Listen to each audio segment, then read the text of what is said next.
கிருஷ்ணரோட காதல் திருவிளையாடல்கள் பத்தி நமக்கு தெரியும். ஆனா அந்த காதல்னால பூலோகத்திலே ஒரு சொர்க்கம் உருவாச்சுன்னு சொன்னா நம்புவீங்களா? வாங்க, அந்த அற்புதமான தலத்தை பத்தி தான் இன்னைக்கு நாம பார்க்க போறோம். யோசிச்சு பாருங்க.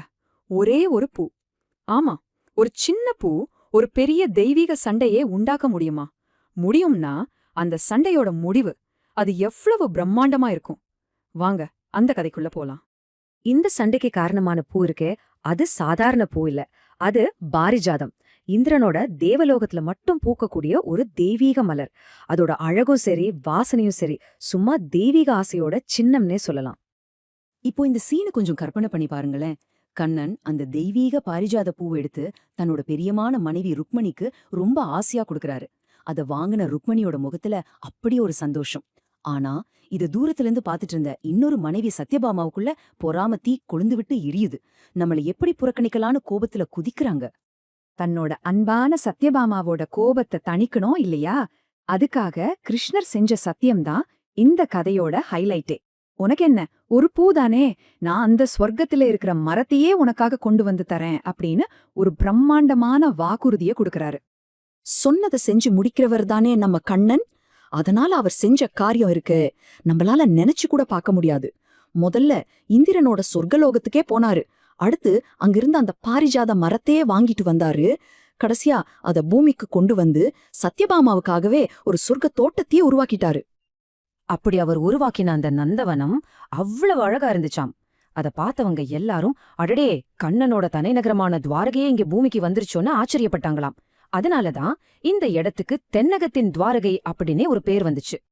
சரி, காதலுக்காக உருவான இந்த தோட்டத்தோட கதையெல்லாம் கேட்டோம். இப்போ அந்த கதை நடந்த இடத்துல இன்னைக்கு நாம கும்பிடுற இறைவன் எப்படி இருக்காருன்னு பார்க்கலாமா? இது ஒரு அழகான நல்லிணக்கத்தோட திருவுருவம். இந்த கோயிலோட மூலவர் யாருன்னு பாத்தீங்கன்னா ஸ்ரீ கோபாலகிருஷ்ண பெருமாள்.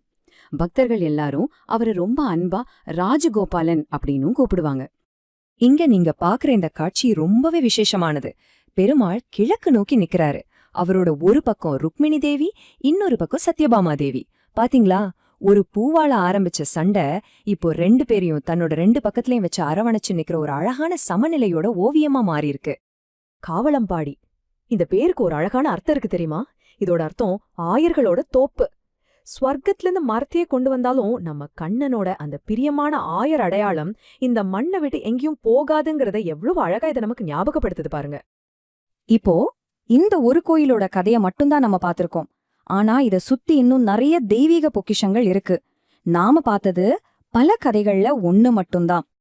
உண்மையை சொல்லணும்னா நாம இப்போ பார்த்த இந்த திருக்காவலம்பாடி கோயில் திருநாங்கூர்ல இருக்கிற 11 திவ்ய தேசங்கள்ல ஒண்ணு. ஆமாங்க, நீங்க கேட்டது சரிதான். 1 இல்ல, 2 இல்ல, மொத்தம் 11. இது ஒரு பெரிய ஆன்மீக புதையல் இல்லையா? திருநாங்கூர்ல மறைஞ்சிருக்கிற மத்த 10 கோயில்களோட கதைகளையும் அங்க இருக்கிற சிறப்புகளையும் எங்களோட சேர்ந்து தெரிஞ்சுக்கணுமா? அப்போ மறக்காம சிம்ப்ளி கோவிலுக்கு சப்ஸ்கிரைப் பண்ணுங்க. கடைசியா இந்த கதைய பத்தி ஒரு நிமிஷம் யோசிச்சு பாருங்களேன். பெரிய பெரிய காதல்ல இருந்து எவ்ளோ பிரம்மாண்டமான விஷயங்கள் உருவாகுது இல்லையா? ஒரு சின்ன பூ மேல ஆரம்பிச்ச பொறாம பாருங்க, பூலோகத்திலே ஒரு சொர்க்கத்தையே படைச்சிருக்கு.